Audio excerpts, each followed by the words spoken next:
Over the course of my time in middle school, I participated in various field trips. My school believed in the educational value of field trips, a sentiment I agree with. We visited different places, but at least once every year, our class would go to the zoo. I was in 7th grade, and it was towards the end of the school year when our school had scheduled this particular outing. We didn't live near a big city, so we visited a smaller yet adequately sized zoo surrounded by a forest. Despite its location, it was well known in our area and received a fair amount of business. Nowadays, I think the place might have gone out of business, but I could be wrong. Our class, consisting of around 40 students, would travel together in one group and follow a predetermined route. However, due to the large size of our group, we couldn't move fast enough to see the entire zoo. To overcome this, my friend Carson and I developed a habit of slipping away from the group to create our own route. Head counts were conducted at the beginning of the trip, during lunch, and at the end, so we made sure to be with the group during those times, knowing no one would notice.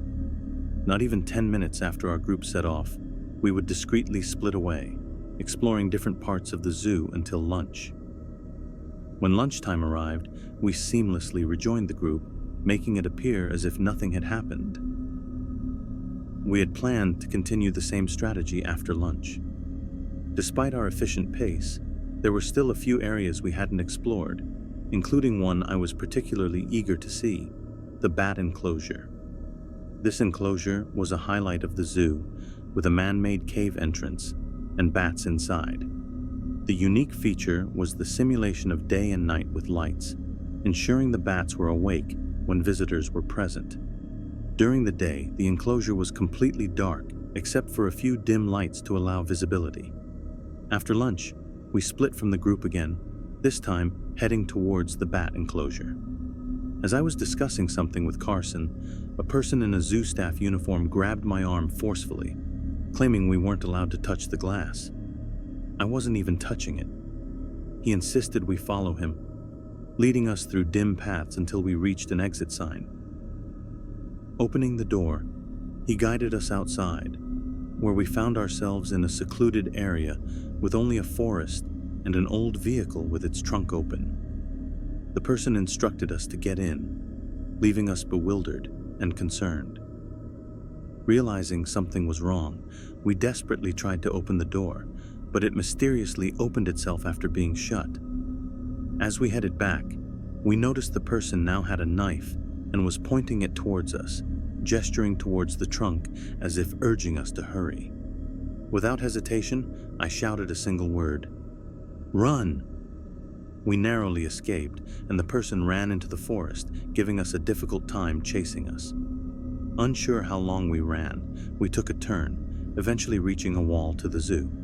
We jumped over it inconspicuously and found our group a few moments later, completely exhausted.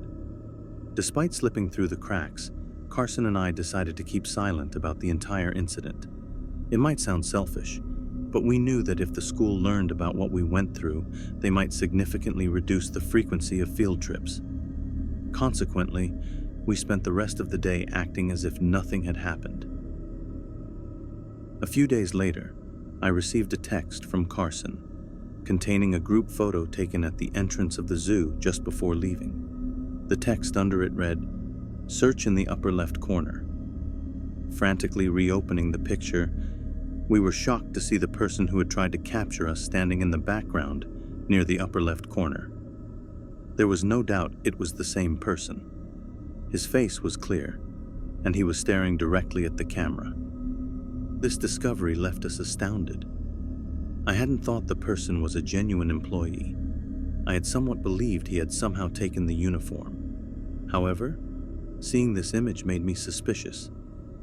Regardless of whether he was a real employee or not, I sincerely hoped he never had the chance to try and capture other unsuspecting children.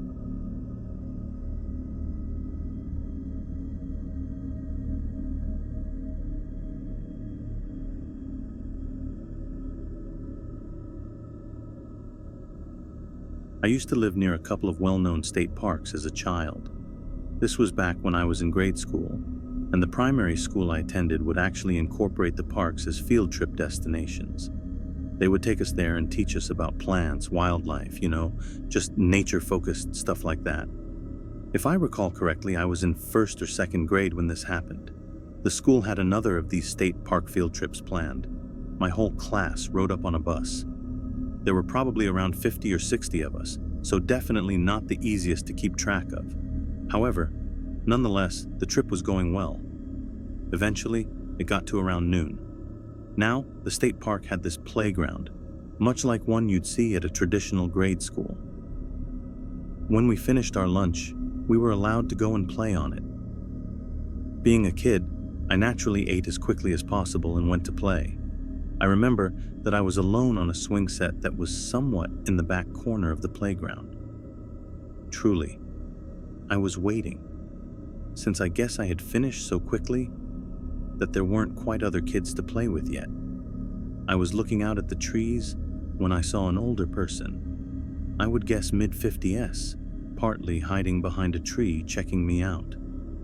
When he saw I noticed him, he stepped out from behind the tree completely, facetiously saying something about how I had caught him. He started walking closer towards me, and that's when I realized he had a camera in his hand. He began taking pictures of me, and when I asked what he was doing, he explained how he worked for a magazine company and needed new pictures for the cover. 7 or 8-year-old me fully understood.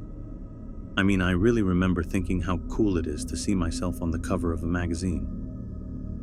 The man then started asking personal questions, like where I lived, how my parents were employed, what their phone numbers were, and what my social security number was.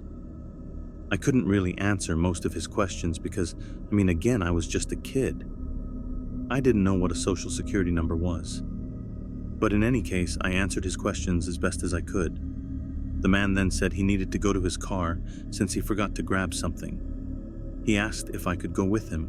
I trusted the person, so I said okay. He took my hand and began leading me the other way from where other kids were still having lunch. He was leading me directly into the forest. I looked behind me and could no longer see the playground, just trees everywhere. I asked him where his car was, and he replied, saying it was just up ahead. After a few more minutes, a parking lot appeared. He continued leading me to a car in the very back. He opened up the back seat and told me to get in. I looked up at the person, now confused. I told him that I thought we were just going back to get something. The man then harshly repeated the same thing, this time in a shout. I was completely taken aback by his sudden change in attitude. I was now scared, so I listened to him and got in the back seat. He slammed the door in front of me and started circling the car to the driver's side door. He got in and started driving. In a shaky voice, I asked him where we were going. We locked eyes briefly in the rearview mirror, but he didn't respond to me. He just had this unsettling, extremely focused look on his face. I tried the car door handle, but the child safety lock was on. I saw we were approaching the exit of the park, and I remember tears starting to well in my eyes. This was the most scared I had ever been in my life, but that's when I saw one of those park ranger pickups pull up behind us. I began frantically waving my arms through the back window. I really was just trying to get the park officer's attention. The man driving me saw what I was doing and started yelling at me to get down and lay on the floor. He threatened to use a weapon from his seat and began pointing it back at me. Naturally, I did exactly what he said, but the damage had already been done.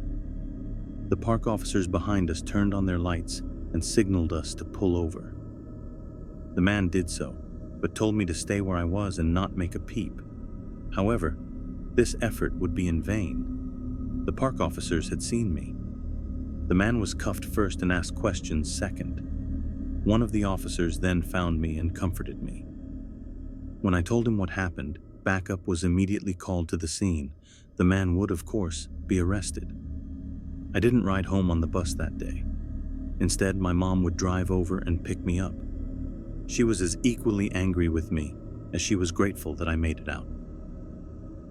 Okay, She both hugged me and scolded me. It's rare for a day to go by where I don't think about this experience. I was saved from a kidnapping just due to a perfect place, perfect time situation. Those park officers didn't show up when they did, and I'm essentially as good as gone.